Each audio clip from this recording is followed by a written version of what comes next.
Never doubt that a small group of thoughtful, committed citizens can change the world.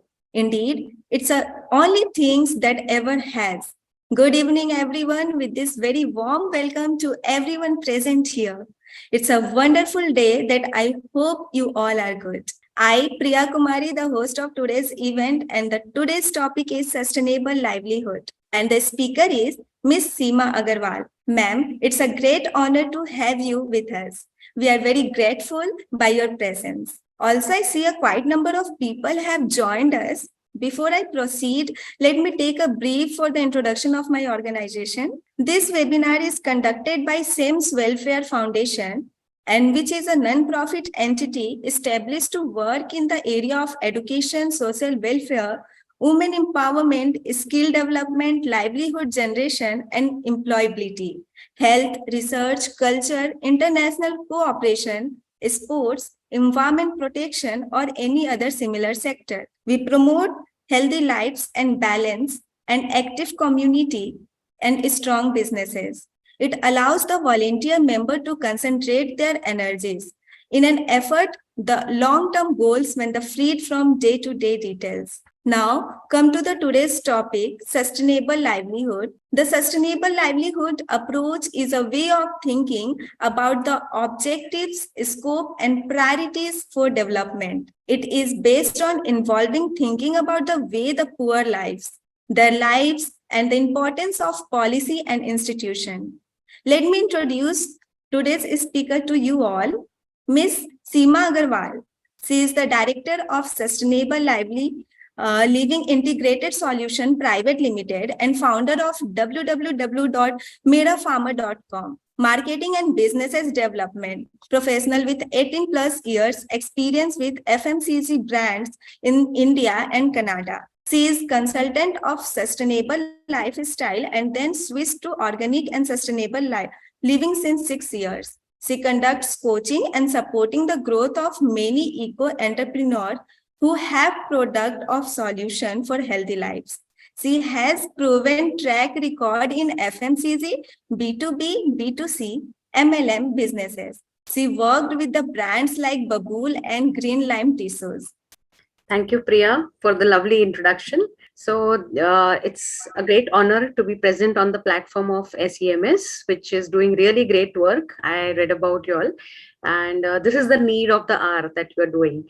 So let me just start with my journey. When I say sustainability or sustainable livelihoods, this word, how did I come across this word? So sustainability was something which I said, I think it came into my life when I started seeing the impact of climate change. So in Pune, I stay at Pune, so I saw a lot of floods washing away vehicles and people ashore, and that's how, when you are concerned about the climate, and when you're concerned about what's happening and what are we doing, what can we do, that's where this word sustainable or sustainability came into my life.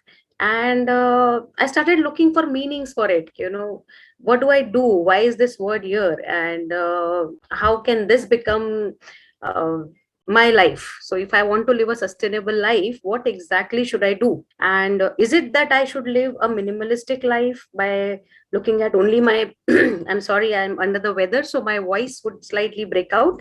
uh, so sustainable lifestyle, does it mean living a very basic life by just meeting your basic needs? Is it synonymous with minimalism? You go back to minimalism and start living in the bare minimum necessities. These are the kind of different thoughts which kept on coming into my life. How, and then it keeps bugging you that how do you live a sustainable life? When you Google out the definitions, there are whole lot of different kind of definitions which come across. And then one step at a time, baby steps that you start taking. That's what I started doing. When there was a group which told me that if you want to live a chemical free life, that itself is a sustainable life. you know Existence of you should not harm the other species. Existence of you should be in harmony with nature, in harmony with the other species. That's how you remain sustainable. So this message was very sharp and very simple to follow.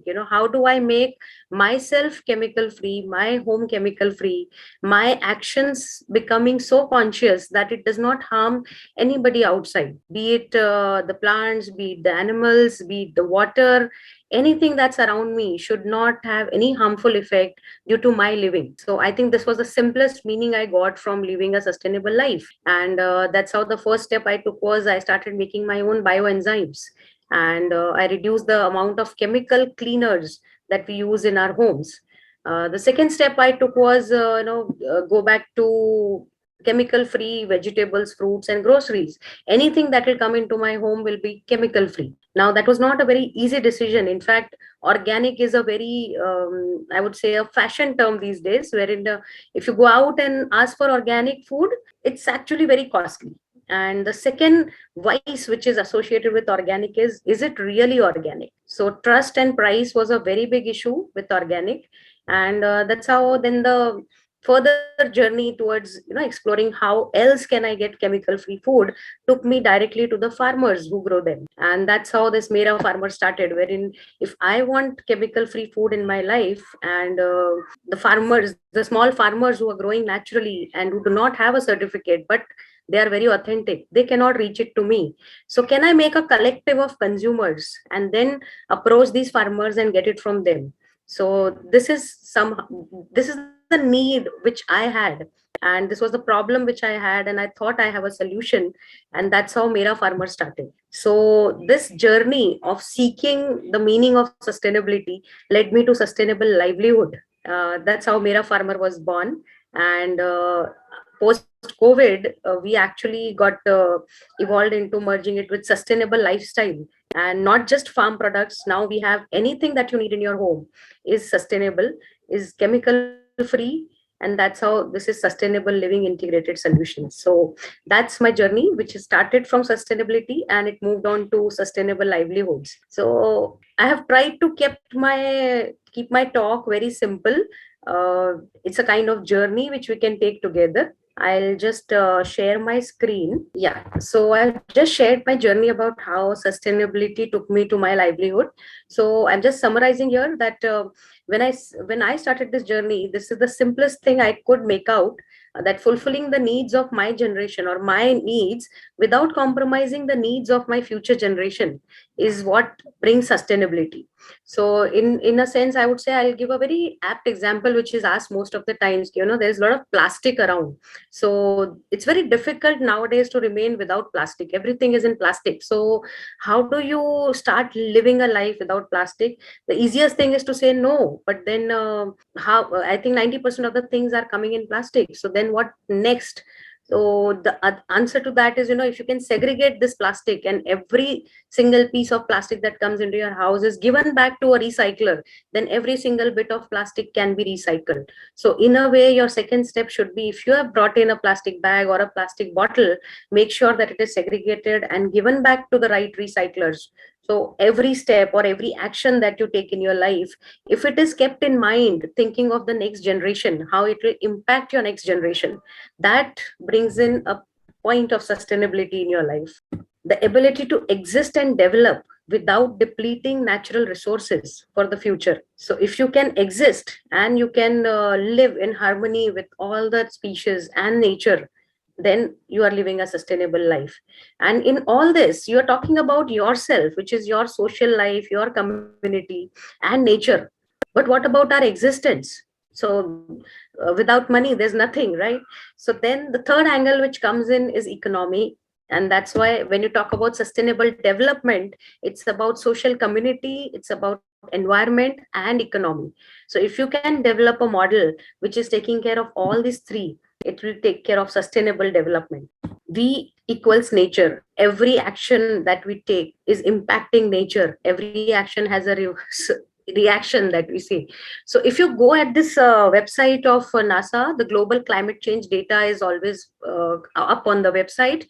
You can see 6 parameters wherein it tells you that how nature is getting affected by your actions. So global temperature rising by 1.01 since 1880. ocean is warming up, ice sheets are melting down. So this data is always there, and this actually is a mind-boggling figure, because it actually tells you, what can I do to minimize the impact of all this. It becomes very difficult. So through today's 30-40 minutes, I will try to see what I have done and what we can do together to mitigate this climate change impacts. As I've been emphasizing, our choices make an impact. So whether it is our mindless consumption, which actually gets into this throwing away culture, we use and throw. All this is getting back to our landfills, getting back to our rivers, and it is flooding, and it's all coming back to us. Our waste habits. And this is the biggest problem I see, that I am not the only one. If I change, will it really change? So these are the three things which I think if we can change, we can make a big impact. We say, how are we responsible? So just look at, what do we do in our daily life the moment we get up? We start with the toothpaste, which is filled with almost 30 chemicals, then shampoo, then soaps, toilet cleaners, perfumes, and we go out on our transport, private vehicles. And all this loaded together, I would say every household brings out 30 to 50 grams of chemicals every day, which actually gets discharged into the rivers around. So there is no away. Whatever is thrown out of your life actually dumps somewhere. So your toxins in your daily life will get into the discharge, it will get into the rivers, they will all get absorbed into the soil, and on the same soil our food is grown, it will come back to your food plate. So nature is a circle, and it will always remain a circular economy. What you throw in will come back to you. So let's be mindful of what we are throwing in or what we are consuming, and we will get a healthier life, we'll get a better lifestyle. What can we do? The answers are very simply put across everywhere. The 3 hours, or now it's become 7, 9, 12 hours. But if you actually look at it, the answers, how are you going to reduce? How are you going to reuse? How are you going to recycle? All these answers can lead us to sustainable livelihoods. The moment, every business, whatever I think, or, take any other, businesses need people, and business will need people when they know that this job cannot be done by myself alone. That's how every business starts, with entrepreneurship leading to a bigger business, then a bigger business. So whether you are in a job or you want to start a own business, I think if you have a solution to any problem across, you have a big business opportunity, business or a job opportunity. So let's start looking at answers to all the problems that are bugging you around, and this will give you your sustainable livelihood. I just was googling around, what are the new business trends in this century, and especially in India. And you can see that the second most important business trend is sustainable. So everybody is not just talking sustainable. This is a serious database wherein people are really talking about the need for getting into sustainable businesses, sustainable livelihood. The second most important thing which I found on this data was entrepreneurship is on the rise, because we need people who can give solutions to the problems that exist. And which is why I say this era is not about product development. If you look in this last 2 decades or 3 decades, not much new product innovations have happened. What innovations are really needed are services, are efficiency of services, like transport, cars, metros, rails are all done, but Ola, Uber is a service. It's an efficiency which people need. So the century is all about giving services, giving efficiency in that service. I hope everybody is with me till here. We'll take the questions at the end, right? Yes, ma'am. Yeah. So when we come to sustainable livelihoods, what am I talking about? Sustainable word itself comes with a need. It talks about, when you're talking about being sustainable, it talks about how do you meet your needs, the basic needs, with minimum impact on climate. So if you look at how man has evolved, so the basics were food, shelter, clothing. I think even today the basics remain the same. We can add up transport and communication to it, because without that you cannot live.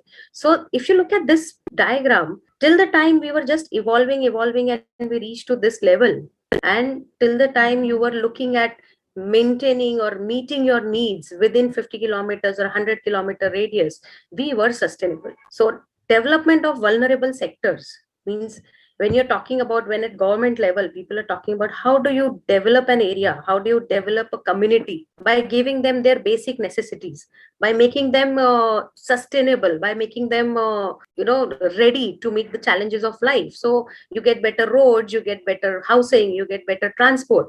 So those development come at what kind of costs for nature? When you start thinking about those lines, then it talks about sustainable development.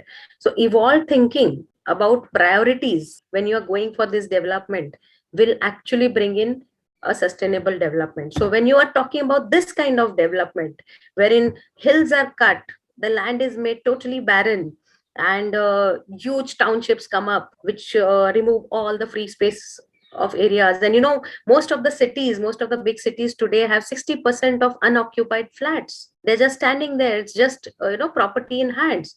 So what cost is this development coming through? If the hills are cut off, and if this land parcel goes into floods, is this a sustainable development? It's not. So then, that is why when we talk about sustainable livelihoods, we are talking about, yes, we need development, but at what cost? Evolved thinking is needed. And that's why what I want to do now is talk about the basics. So first, basics, what we can talk about, when I'm talking about development, I say, when we are in small homes, we have huge areas for play. Now with the bigger homes, what we talk about in bigger colonies, bigger communities, we don't have space for free play. You have to pay to go to a gym, you have to pay to go for a playground. When you have excess food today, your health is compromised, so eating unhealthy. And you're going to a doctor. Desk jobs, everybody needs a desk job, nobody wants to remain a laborer, but that leads to lifestyle disorders. Alone in the car, it's a pride, it's a status symbol, but you don't have any community. I see, I'm born and brought up in Bombay, and we have a local train community. So people are waiting to get into that local train or the bus because they want to be in that community. And that community is still with me. I'm like 20 years away from that community, but it still feels they are with me. So you're missing this community.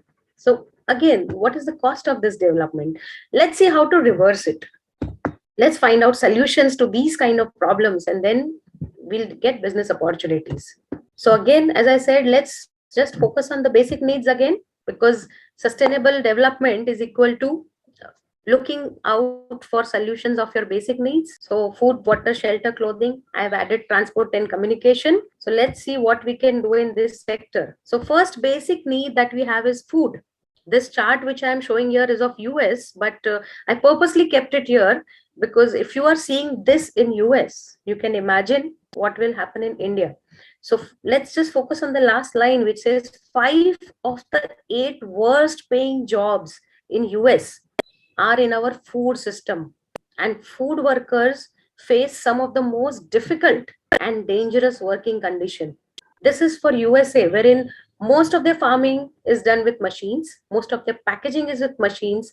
I see very less people involvement. And when they say this kind of statement, you can look at the entire food chain. It starts with farmers who are actually all below the poverty line. This is in US. Meat packing, or you can actually say food packing people, food processors, who are actually violating of all norms and working in really bad conditions. So farming to food production to food packing to food retailing, even the grocers, they are open from, I think in India, the grocery stores, kirana stores are open from 6 to 11. The warehouse people who are keeping the stock at various level. In India, I think 60% of food wastage happens in storage and logistics. Restaurant people, here they say restaurant workers of colors earn almost $4 per hour less than the white workers. That is racism. But then I'm talking about the food chain here. So if you just look at food, there is so much of livelihood opportunities. And if you're able to do all this happily, and by keeping all these people really happy, really healthy, you have so much of livelihoods around. And we can do it much better if we think sustainably.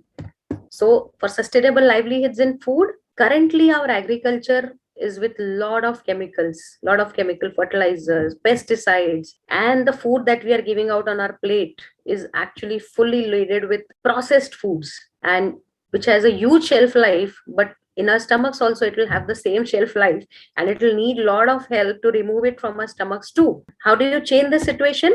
I'm happy in India there are many young farmers who have been doing wonderful jobs.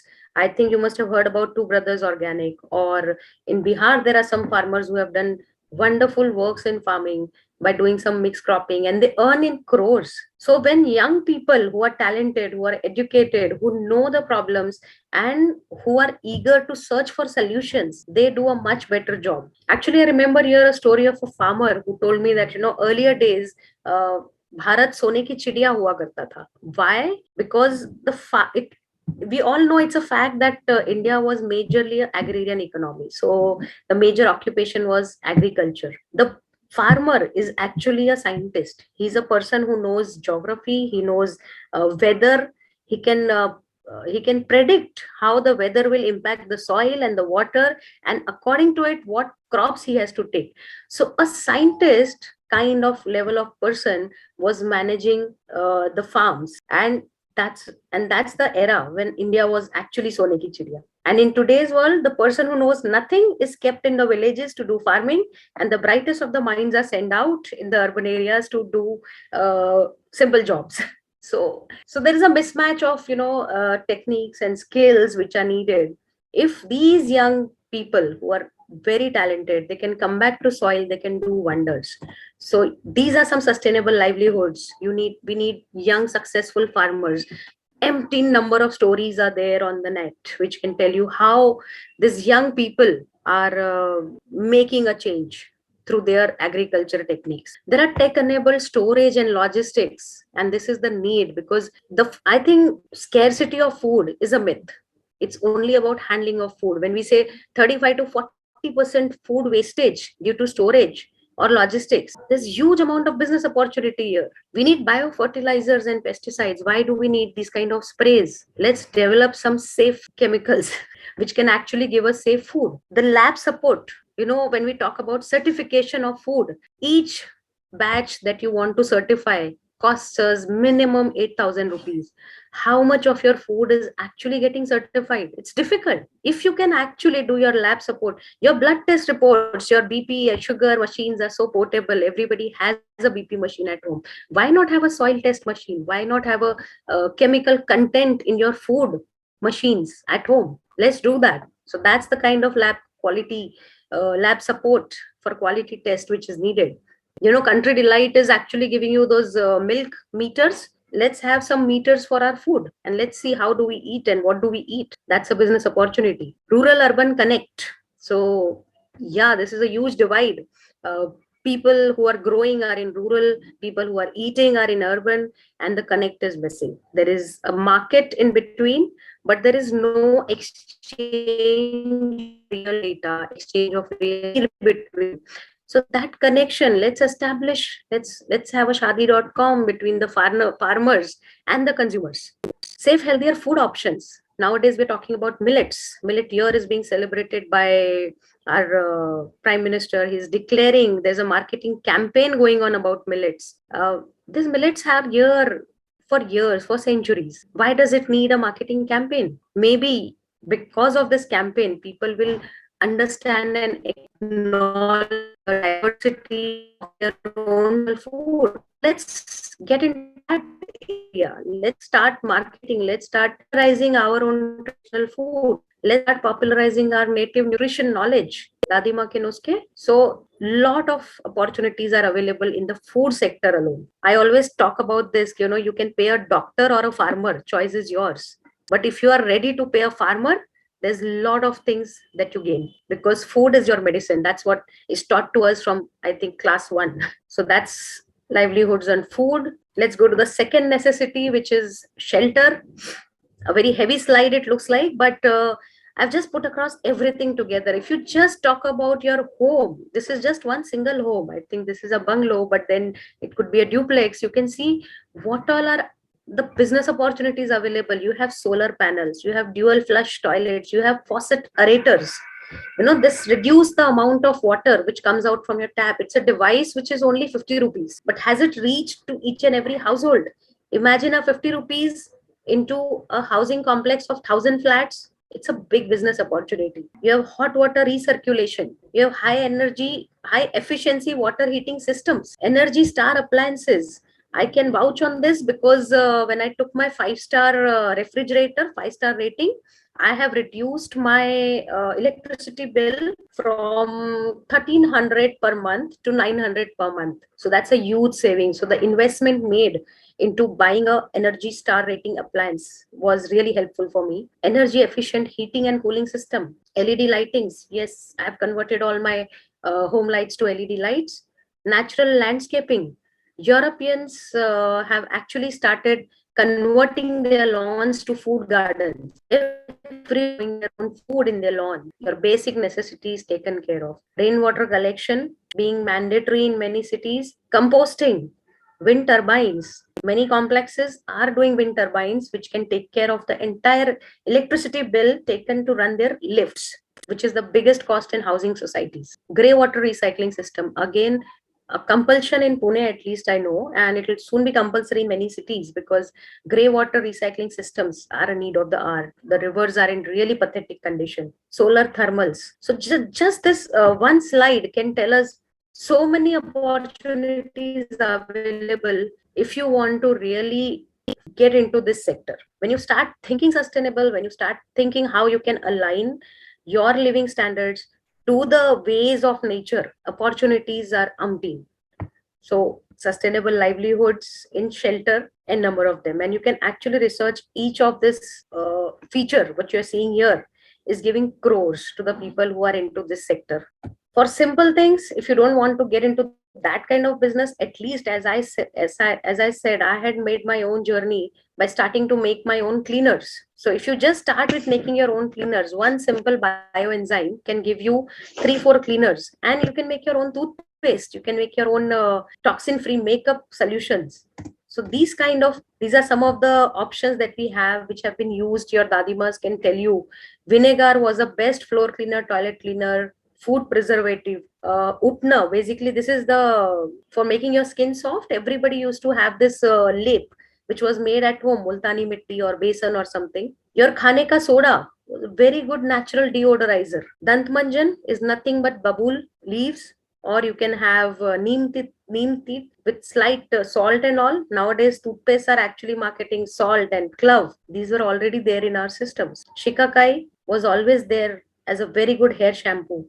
Rita, it is actually called soap nut. So you can replace anything that you need soaps, anything where you need a soapy thing with Rita. So these are some natural things which are available. If you can, there are many ladies at home who are making these products and selling it to the neighbors. So with these kind of products, you can save your rivers from harmful chemicals, and this becomes a livelihood. In terms of clothing and transport, if you look at today's clothing scenario, I think fast fashion is something which most of you have already been hearing these words a lot. You just buy as per season. You keep changing, not as per the season need, but as per the fashion season need. And you have mounds and mounds of clothes. If you just walk around the streets, the biggest heap of waste is always plastic and clothing. So the need of the hour is to start looking at options, how you can recycle it, how you can upcycle the clothes, how you can start using more native cotton cloth. The story of Ruma Devi, who is actually promoting Indian heritage, the lady who took the Kutch designs on Paris International Show. These kind of people are really doing great by promoting their own heritage, their own regional stuff. So even in fashion, you have immense opportunities. There are a lot of there will be stories of recharkha, which is actually taking back all the plastics and converting it into bags. In Pune, we have people who are converting jeans into bags. Regain. So these are the kind of people who are doing businesses out of discarded stuff. Transport. A picture speaks 1,000 words. So if you look at this picture, a bus can take care of so many cars. So imagine people who are actually bogged down with the heavy traffic on roads. We really need efficient public transport. So if you go to Singapore, you'll never ever think of getting your own vehicle. I'm a Bombay person. I don't think so. I could even ride a cycle till I was in Bombay. After leaving Bombay, I had to actually learn riding cycle, then bikes and everything. So efficient public transport really plays a huge role. So in transportation, You have EVs now. So EVs also can give you immense opportunities. Like, you have a charging station, you have servicing stations. You can have Ola, Uber is already there, but you can have a really nice tech enabled carpool services, because people who have already got a car and they are repenting, I don't want to, like me, who really don't want to travel alone in the car, we can have some tech enabled carpool services. So we have a problem at hand. Let's find solutions. We get sustainable businesses. Waste management again is a big opportunity. I have friends, engineer friends, who have quit their jobs and they have got into waste management. Uh, their basic conversion was due to same thing. They wanted to do something to mitigate the climate change impact, and in every society they are managing their wet waste, their dry waste, they are saving landfills and oceans. The way these engineers are going to the people and converting them to becoming mindful of their waste is creating a big impact. So waste management, I feel, is a really big opportunity. There are piles of waste everywhere, and in this sector there is a big amount of issues about the shyness, the status issue which people have. If I talk to people saying I'm a raddiwala, I am actually uh, I'm into waste business, so what will they think about it? But the waste business people are actually making huge amount of money. So if you just come across such kind of people who are into waste, just ask them about their lifestyle, and you will be surprised that waste actually is a gold mine. Wet The compost that you are taking out is actually called black gold, because the compost can actually give life to soil being washed away is in tons and tons every month. So if you are giving back the vermicompost to the farmers, that is what is the need of the hour. You are making back the soil. It's very difficult to make soils. People who are handling e-waste, they are able to refurbish them. Like, I have a friend again who's actually into refurbishing old laptops, and he's doing great. He's being able to sell this refurbished laptops from say 6,000 rupees to 20,000 rupees. And this is a really good deal, because these are people who are passionate about what they're doing, and they can convert it into a very good statement for people to buy their produce. I won't go around and buy a refurbished laptop from Chroma maybe, but if this kind of a person comes and tells me the reason behind why he has done it, yeah, I would feel that that is a better way to go and actually buy it. So waste management, there is huge opportunity. And all this will happen when, as a consumer, we first segregate our waste. The moment waste is mixed up, there is nothing. So even in this sector, you have huge opportunity in marketing. Create blogs, create a lot of write-ups, make a mission about segregating waste, do some policy level works, making government, forcing the governments to make this a rule, and it works. So activism is needed, political pressure is needed, policy making is needed.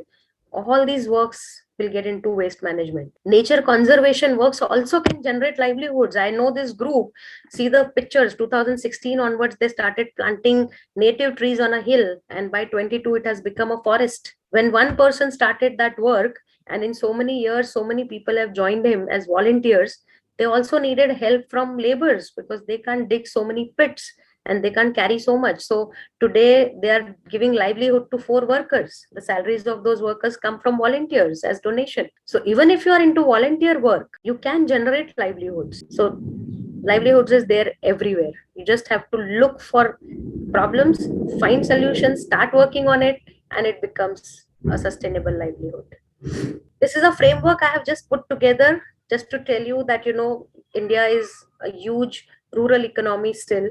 Rural and urban connect is very strong, and if you look at the framework, if you just focus on the left hand side, we're talking about what are the driving forces for a sustainable livelihood. We already talked that the basic needs of people are the driving forces. So if you talk about the physical context, looking at the geography of a place or a natural disaster, or you're looking at a social context, which means how the communities, what kind of communities exist, what are their needs.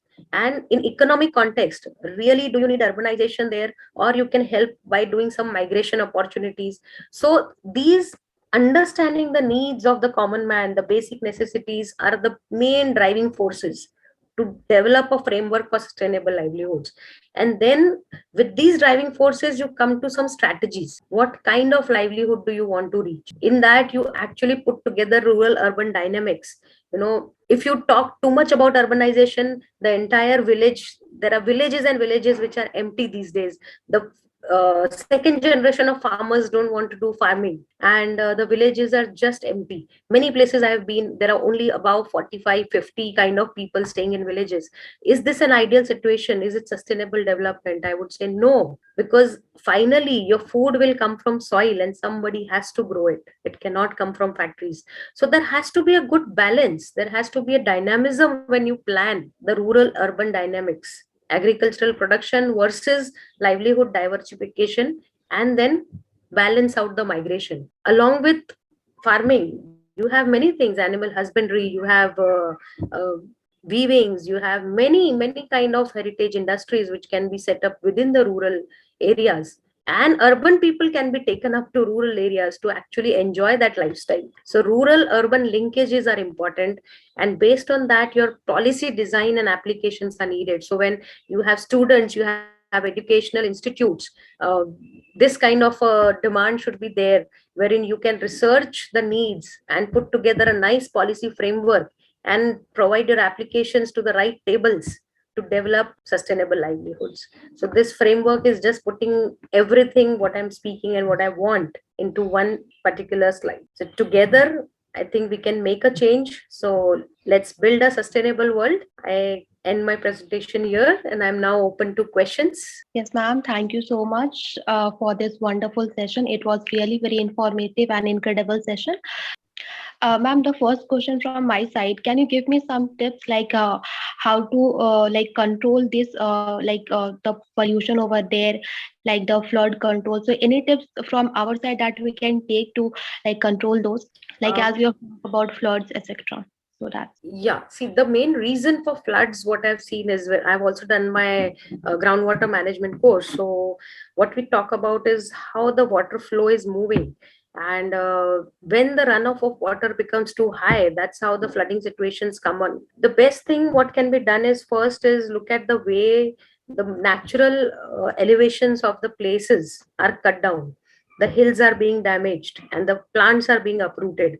So plantations are very important. So if you can have good plantations around the river bodies, you can leave, if you really leave the rivers, the plains, the flood plains free of any encroachment, so the flood situations can be avoided. So I think volunteer works are very much active in this, that you actually, it's a kind of activism that is needed to prevent any kind of encroachment on the river floodplains and start plantation activities. yes, ma'am. Thank you so much.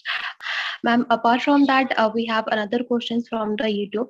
Like one people is asking that there was a session going on, like in every birthday you have to plant a tree.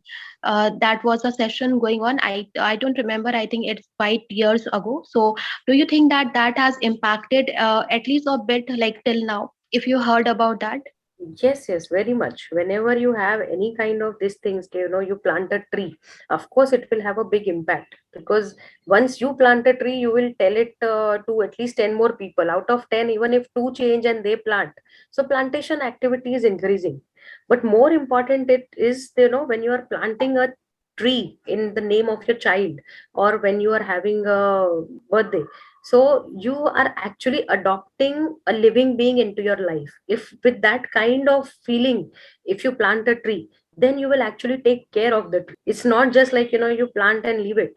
Any living being needs care of at least 2 to 3 years, and only then it will be on its own. So same thing with plantations. Don't just go on the numbers of trees planted. Every plant needs care of minimum 2 to 3 years. So only if you can take care of that tree for 3 years, let's do that kind of commitment. Yes, I will raise my child and the tree like my child. Then it makes a bigger impact. Yes, ma'am. Okay, ma'am. Thank you. Thank you very much. First of all, Seema, it was really a wonderful session, right? You don't see session with sustainable session combined with the professional way of your presentations. I think it's been first of a kind experience for me, at least. I think my question to you is more on the water conservation.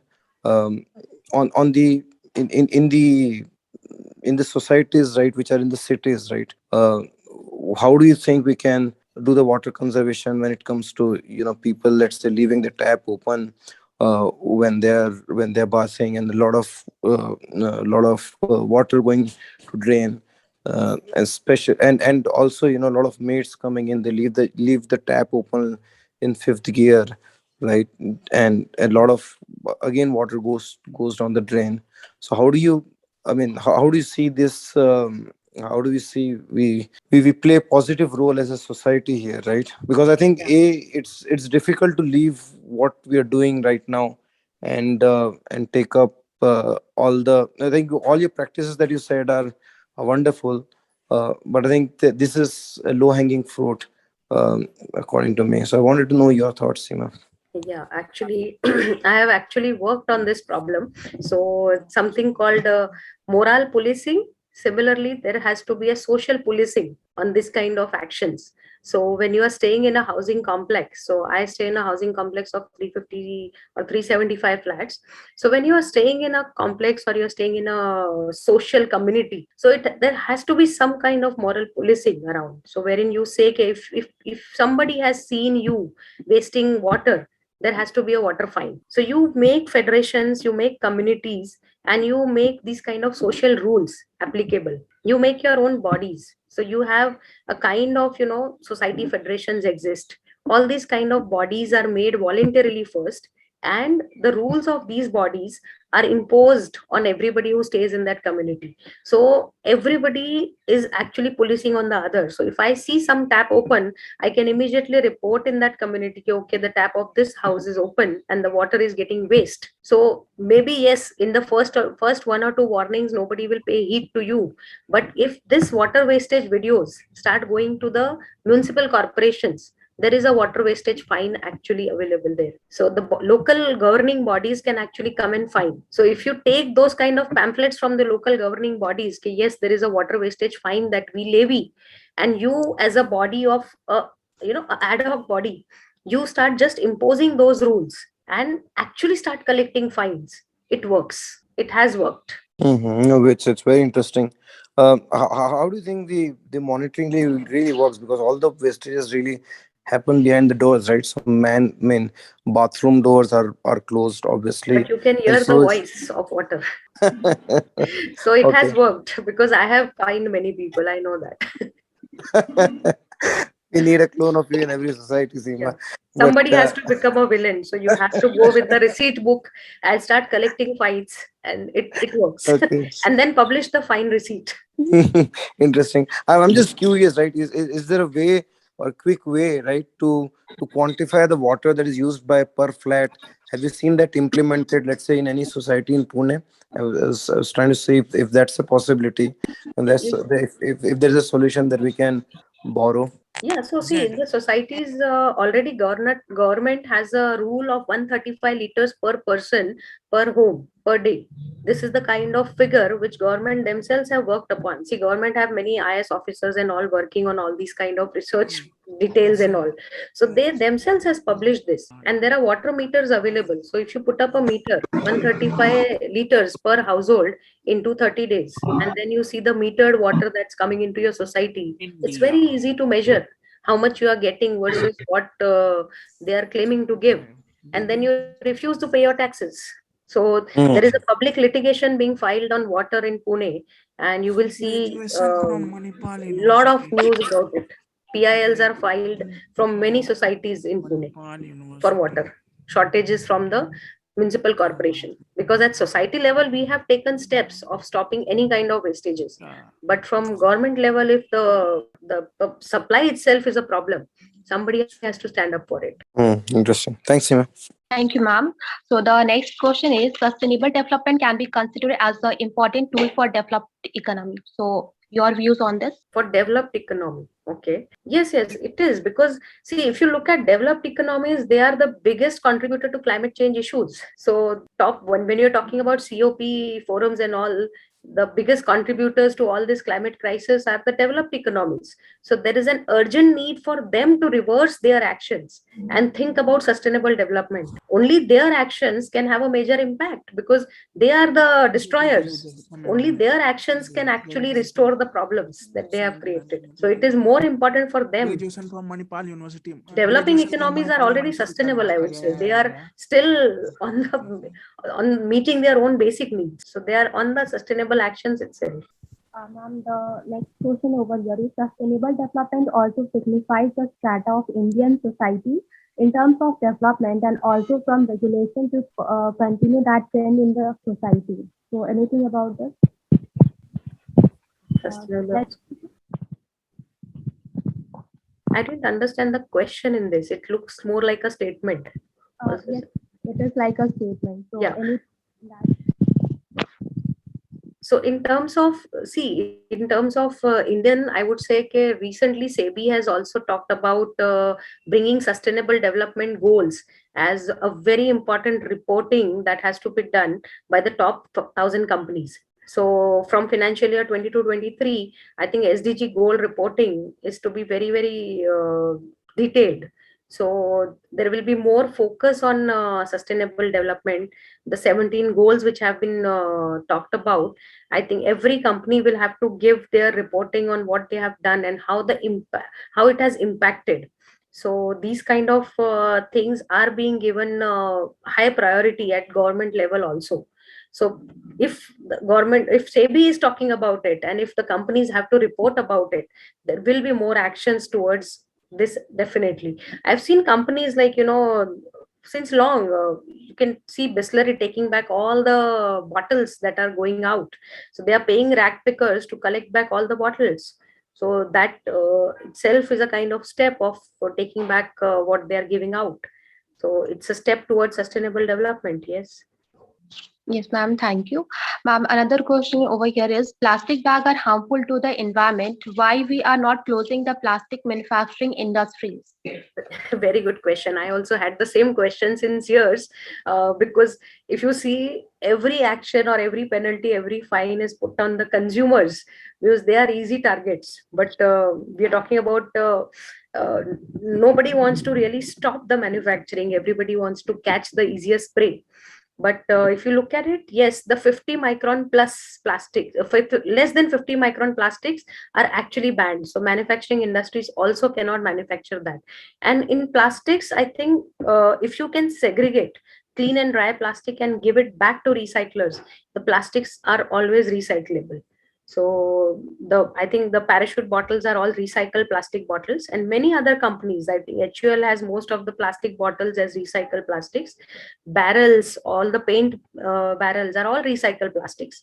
So if as consumers we can take that small step, because we are the consumers, if we take that conscious action of only segregating and keeping it aside, and the government takes that further conscious action of actually taking it as segregated plastic and putting it to the right recycler, then you are actually creating this circular economy, wherein these plastic manufacturers will also be happy to get the raw material free of cost from the waste. So plastic industries are not being stopped, but they are banned from making the plastics which cannot be recycled.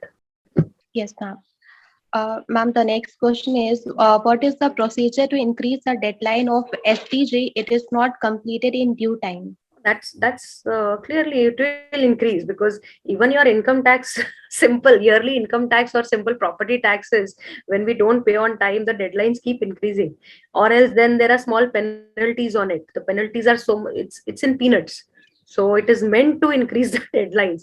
But yeah, I believe there has to be really strong forces. I really thank Greta Thunberg to actually come across so fiercely and demand it at such young age.